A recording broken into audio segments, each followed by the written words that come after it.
According to movie critic J.R. Kinnard, you take Happy Gilmore, Die Another Day, and any Zack Snyder movie, and you have Kingsman, The Golden Circle, and I am calling bullshit.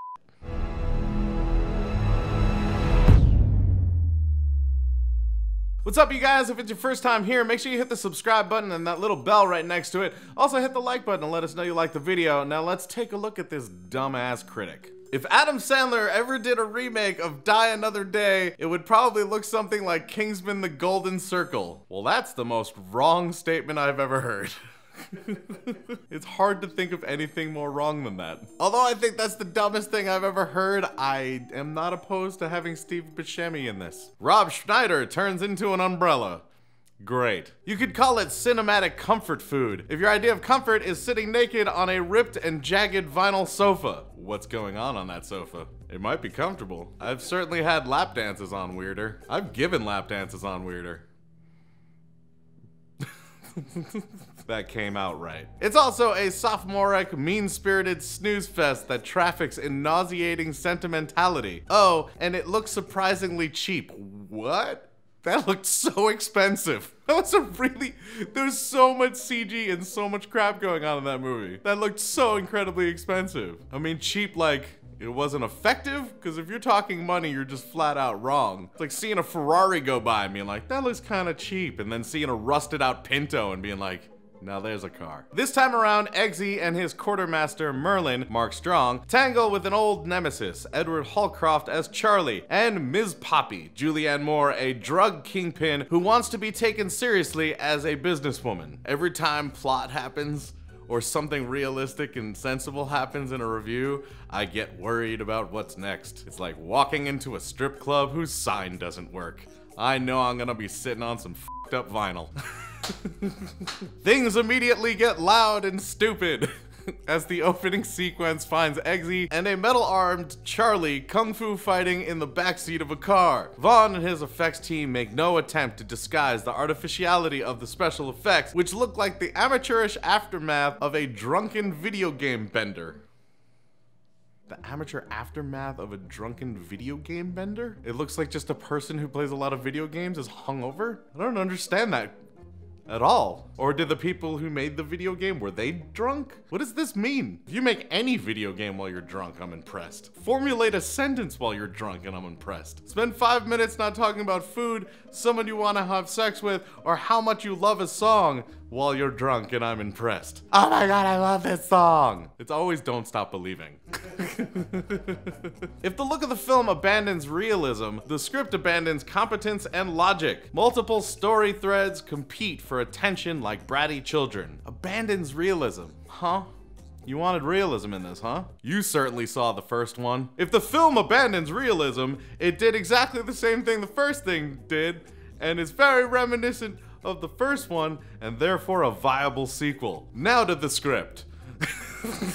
Elton John is in this movie. Yes, the Elton John has been captured and forced to perform at Miss Poppy's jungle compound, Poppyland. This is a desperate Sandler-esque device. No, it's not.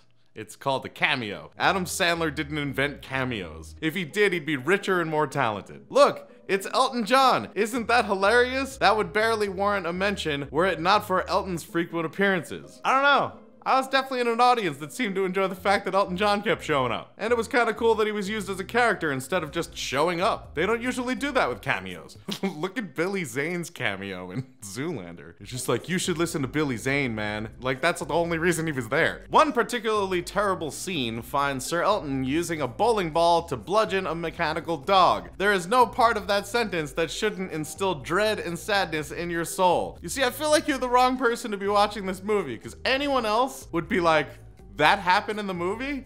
I must see this. That's the type of thing that happens in Kingsman. And this is a Kingsman sequel. Have we not been through this? A single scene might combine outrageous, gravity-defying gadgets with the gruesome spectacle of someone going face first into a giant meat grinder, only to conclude with a heartfelt moment of male bonding or selfless sacrifice. It's a tonal roller coaster that leaves you wondering if you should be laughing, cringing, or crying.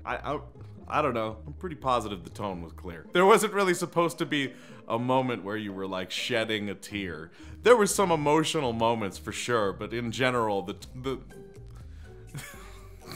This is so stupid. Why am I explaining this to you? The overall tone was farce, satirical, over-the-top violence and comedy. Like, we already had one. This is the second one. I feel like I'm just gonna keep saying that. Mostly, you just sit there stone-faced, wondering why this movie is over 2 hours long and how Elton John can do jump kicks in platform shoes. It's all that CGI that was cheap. How about that? That's how he did it. Cause secretly, Tiny Dancer is about him. Our prize for enduring the skull-splitting noise, ridiculous plot twist, and shameless product placement is a final act that disintegrates into mind-numbingly dull action sequences filmed according to the Zack Snyder playbook. Man, I found nothing reminiscent of Zack Snyder in this at all. I would say that the whole style has nothing to do with Zack Snyder. It's not even reminiscent. But I will say one thing that differentiates them. Kingsman is based on a comic book, and people who read the comic book aren't pissed about these movies. The camera zooms, twirls, stops, starts, and does everything else in its power to distract from the fact that nothing fun is actually happening. I feel like you and anyone who went this going on purpose have very different views as to what is fun on screen. You clearly went to this movie because it's your job and not because you wanted to see it. Everybody else who went to see it wanted to go, and they got what they were looking for as far as I'm concerned. That doesn't even mean it's good. It just means it's what they were looking for. Maybe next time you review a movie that you didn't want to see and didn't like the first one in the first place, try and put yourself in someone else's vinyl seat. Thank you so much, guys, for watching. If it is your first time here, hit the subscribe button and the little bell right next to it so you know every time we have a video out. Also, hit the like button to let us know that you liked the video. If you want to see another one from us, click one of the ones on the screen, and until we see you next time, geek out and game on.